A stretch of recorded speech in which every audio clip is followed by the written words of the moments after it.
لمثل هذا فليعمل العاملون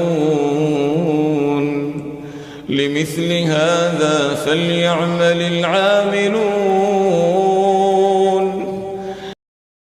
Assalamu alaikum wa rahmatullahi wa barakatuh. Ahsan Allahu ilaykum. La question du jour que nous avons choisie parmi les questions reçues sur nos réseaux est la suivante. Quel conseil pouvez-vous donner à celui ou celle qui a énormément de mal à accomplir la prière d'Al-Fajr dans son heure? Wa alaykum assalam wa rahmatullahi wa barakatuh. Alhamdulillahi rabbil alamin. Salatu wassalamu ala rasulillah wa ala alihi wa ashabihi ajma'in. Wa ba'du.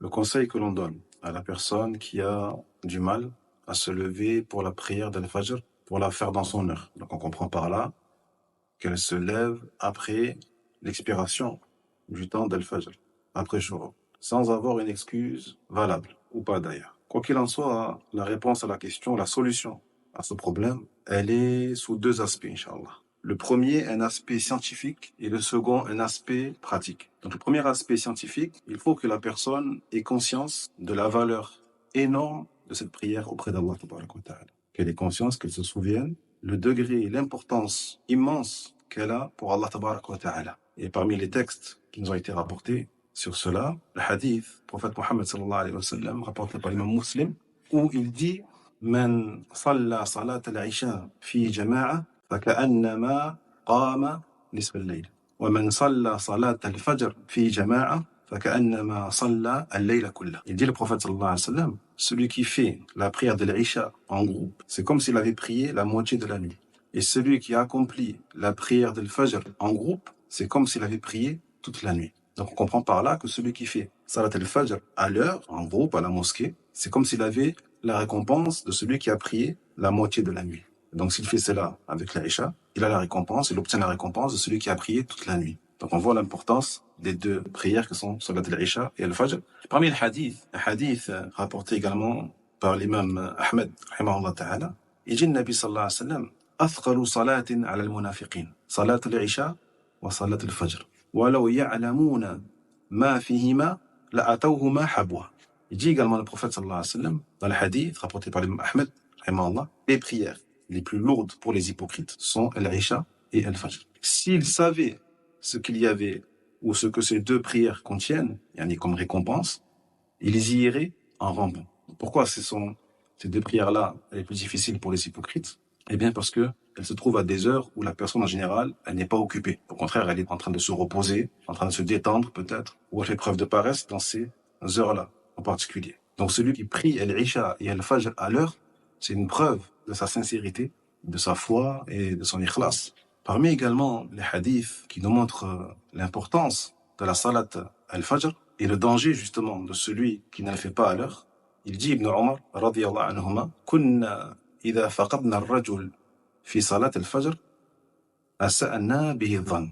Il disait Ibn Omar dans le sens de son athar, lorsque nous ne voyions pas la personne prier salat al-Fajr, yani avec les musulmans, à l'heure, nous avions une mauvaise opinion de lui, c'est-à-dire une mauvaise opinion de son islam. Car, encore une fois, on revient aussi au hadith des hypocrites. C'était un des marqueurs des hypocrites que de ne pas prier Salat al-Fajr avec la jama'a, avec le groupe. Que dire alors de celui qui ne prie pas avec le groupe, mais qui ne prie pas non plus à l'heure chez lui?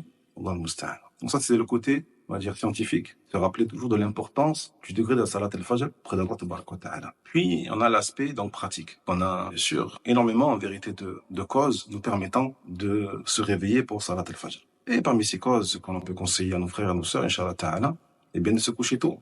Car n'oubliez pas que le prophète, alayhi salatu wassalam, détestait que l'on dorme avant l'Aïcha et que l'on discute après l'Aïcha. Donc forcément, si la personne veille tard après l'Aïcha, que ce soit à bavarder ou à se divertir ou à faire telle ou telle chose, forcément, elle aura du mal à se réveiller. Donc, se coucher tôt, comme l'a préconisé le prophète, sallallahu alayhi wa sallam. Parmi les causes également, dormir en état de tahar, en état de pureté. Donc, faire le wudu avant de se coucher. Ou celui qui a eu un rapport, faire le ghusl avant de se coucher. Et également faire les adhkar al-nawm, les invocations ou les évocations avant de dormir. S'allonger sur le côté droit, comme le prophète Mohammed sallallahu alayhi wa sallam. Et j'ai une cause également de mieux dormir et ainsi de se lever à l'heure pour Salat al-Fajr. Au réveil, lorsque la personne se réveille, elle fait directement les adhkar du réveil, les évocations du réveil. Car beaucoup se réveillent, ils ouvrent les yeux, mais leur premier réflexe, c'est quoi? Eh bien, c'est de dire, allez, je vais redormir 5 minutes ou là 10 minutes, alors que normalement, dès que tu ouvres les yeux, il faut que tu fasses la dua du réveil, et ainsi, Allah tabaraka wa ta'ala, te mettra cette force pour te lever, Inch'Allah ta'ala. Puis après, en te levant, tu peux allumer les lumières directement. Il n'a pas resté dans le noir, pendant 10 ou là 15 minutes, à errer dans le noir, non. Allume les lumières, et ainsi, Inch'Allah ta'ala, ça va te réveiller encore mieux, Inch'Allah. Le réveil, mettre un réveil, bien sûr, s'il faut en mettre 2, voire plus. Et les mettre, ne pas les mettre à côté de la tête, mais les mettre assez loin pour s'obliger à se lever, mais pas trop loin non plus pour qu'on les entende également. S'entraider les uns les autres pour cela. Donc, ceux qui sont mariés, femmes peuvent les réveiller, leurs enfants. Et ceux qui sont pas mariés, leurs parents, leurs frères, leurs sœurs, ou leurs amis peuvent les appeler, leur passer un coup de fil, leur envoyer un texto. La plus grande cause, c'est l'ikhlas. Pas seulement délaisser les péchés, bien sûr délaisser les péchés, il n'y a pas de doute, la sincérité. La plus grande des causes pour pouvoir se réveiller al-Fajr, c'est la sincérité exclusive à Allah tabaraka wa ta'ala. Celui qui est vraiment sincère avec Allah tabaraka wa ta'ala, même s'il dort avant le Fajr, et quelques minutes avant le Fajr, Allah il fera qu'il se réveille facilement et avec l'énergie qu'il faudra, Inch'Allah ta'ala. Bien sûr, il faut cette volonté déjà, avant de dormir, avoir la volonté sincère et la détermination, de se réveiller pour aller prier Salat al-Fajr à la mosquée pour l'homme. Car si tu t'endors, mais tu espères que le réveil ne fonctionne pas, ou alors tu n'es pas convaincu à 100% que tu as une intention, mais l'intention elle n'est pas à 100%, elle n'est pas totale, forcément, tu auras du mal à te lever. Il faut avoir cette sincérité, cette intention ferme de te lever pour faire Salat al-Fajr. Et on a encore plein, en vérité. Le fait de ne pas trop manger, après l'Aïcha aussi, ou avant de dormir. Forcément, si tu manges beaucoup, tu auras un sommeil lourd. Plus le sommeil est lourd, plus tu auras du mal à te lever. Donc ça, c'est une liste, bien sûr, qui est non exhaustive. Il y a plein d'autres choses à faire. Mais voilà, le plus important, comme on a dit, c'est l'intention, la sincérité, invoquer beaucoup Allah tabaraka wa ta'ala. Bien sûr, demander à Allah subhanahu wa ta'ala qu'il te facilite.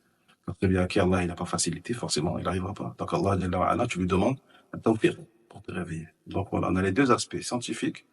Ne pas oublier la valeur, l'importance de la prière auprès de Allah tabaraka wa ta'ala, la récompense qu'il y a dedans, et également le côté pratique, faire les causes pour cela, Inch'Allah ta'ala. Concernant donc les questions, que ce soit les questions qui sont laissées en commentaire sur la chaîne YouTube ou sur les réseaux, de manière générale, on essaiera, Inch'Allah, d'y répondre ou d'en sélectionner quelques-unes afin d'y répondre, Inch'Allah ta'ala, et cela de manière régulière. Barakallahu fikum. والعلم عند الله وآخر دعوانا أن الحمد لله رب العالمين وصلى الله وسلم على نبينا محمد وعلى آله وأصحابه أجمعين. فادخلي في عبادي وادخلي